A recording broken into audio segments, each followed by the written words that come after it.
What's good, everybody? Take KZ back with another wrestling review. Today we're doing an instant reaction to Draggate's Rainbow Gate, June 4th. Kicking us off, we had Gold Class, Ben K.O., Jackie Kamei, and Rita taking on D Courage, Yuki Yoshioka, Dragongate, Roya Tanaka, and Luis Monte joining them. This was a solid opener. Everything you kind of expect from Gold Class and D Courage, high pace, luchador action. Luis Monte fitted in really well there. I gave this 3 1/4. This is going to mess up my sound, hopefully not. Match 2 was an 8-man tag. Toru Iwashi, Problem Jack, and Punch Dump, Tominaga, Daiki Yanaguchi. You're going to Ultimo Dragon, Don Fuji, Gherkin Mask, and Bendito. I thought this was the worst match of the day, but it was still pretty solid. I gave it about 2.5. Main thing you really take away from this match is Bendito had weird gear that he couldn't seem to work around. He had a long sleeve shirt with like his armor look thing that seemed to just be what's it called? Anyway, it didn't stay on. It came off like 2-3 times during the match. Not much else here to say. Match 3, we had the former Dragongate trio of Paradox taking on the Zebrats team of Shun Skywalker, Madoka Kakuta, and Kai. This one gets a no rating. Fairly sloppy, but okay to start. It really started cooking once it was Shun and Kagetora.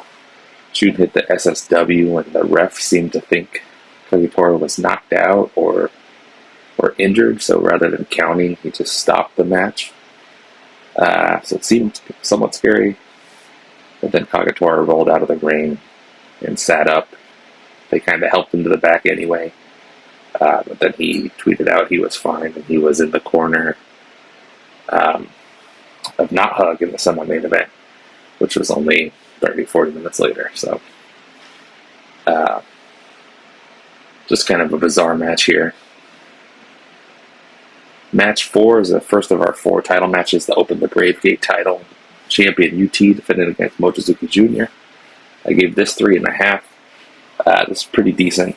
Well, pretty good actually.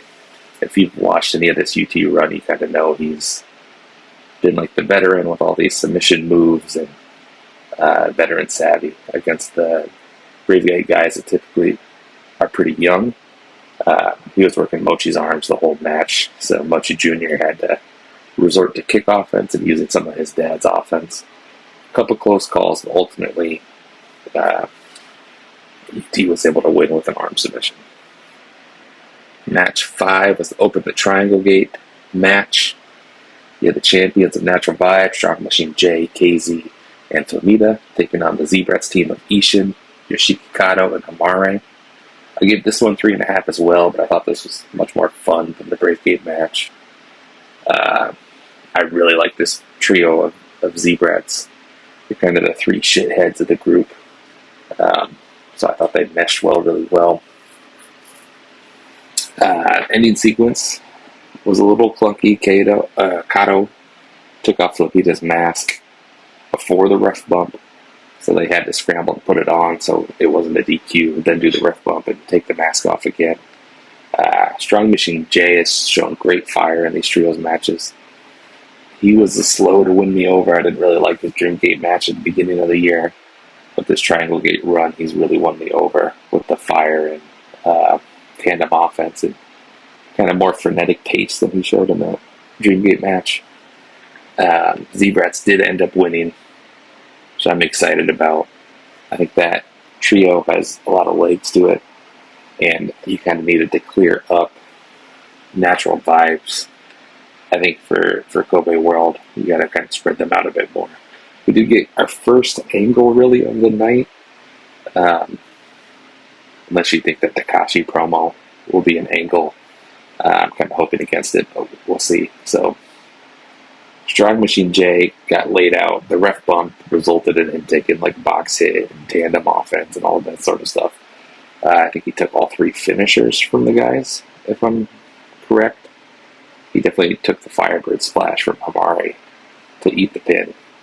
Kakuta came in, cut a promo over his prone body. So it seems like it's setting up a singles match between Kakuta and Strong Machine J at Kobe World.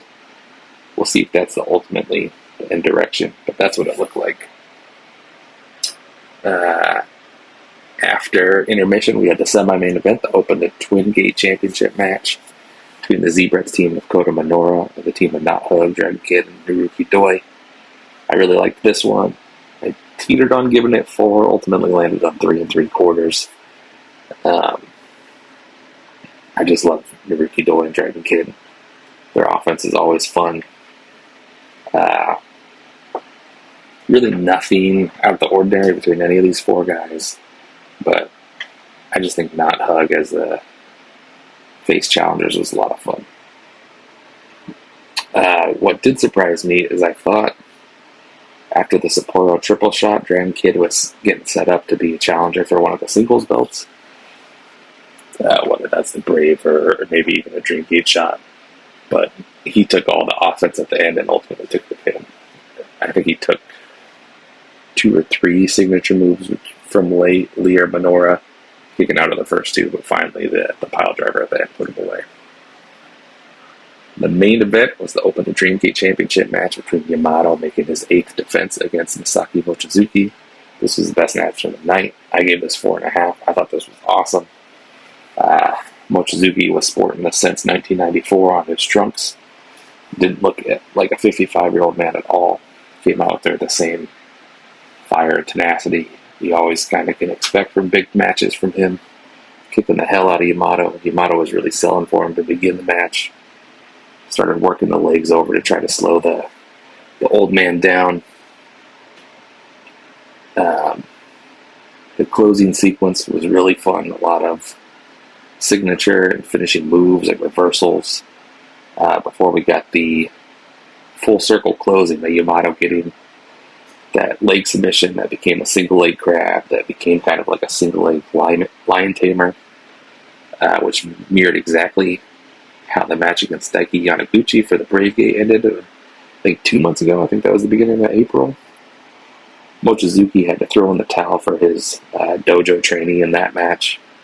And this match, Daiki returned the favor, throwing in the towel for a fading, maybe even unconscious Mochizuki who wouldn't tap. It's probably got too much of it. I gave this 4.5. I thought this was awesome. If you seek out one match, this is definitely the match to seek out.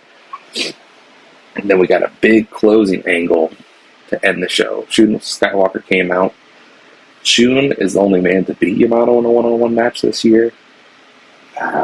Trying to remember if it was some sort of tournament or if it was just a one-on-one match that got booked. I think it was all the way back in January. But Shun was able to get the win. Said he wasn't interested in the Dreamgate at the time. It's just now circling back. But he upped the stakes. He didn't just challenge for the Dreamgate. He said if he loses, he will beat Dragongate. Your initial reaction is that means Shun's going to win. But with Shun Skywalker, anything's possible. He looks like he's going to win the Voices of Wrestling 30 under 30 this year. And Dragongate is New Japan is in need of some real talent.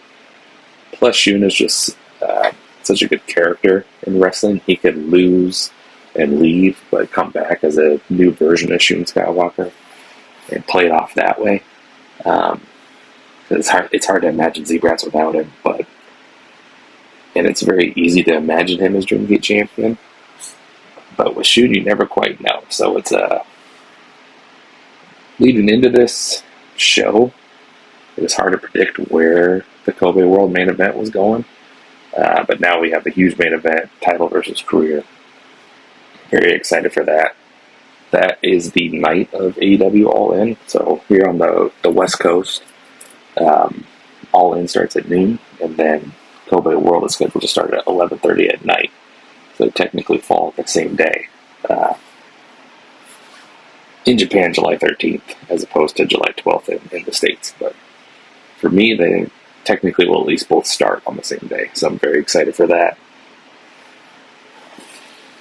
I didn't have any notes. I'm kind of running out of steam, so that's where I'm going to call it. Thanks, guys. Bye.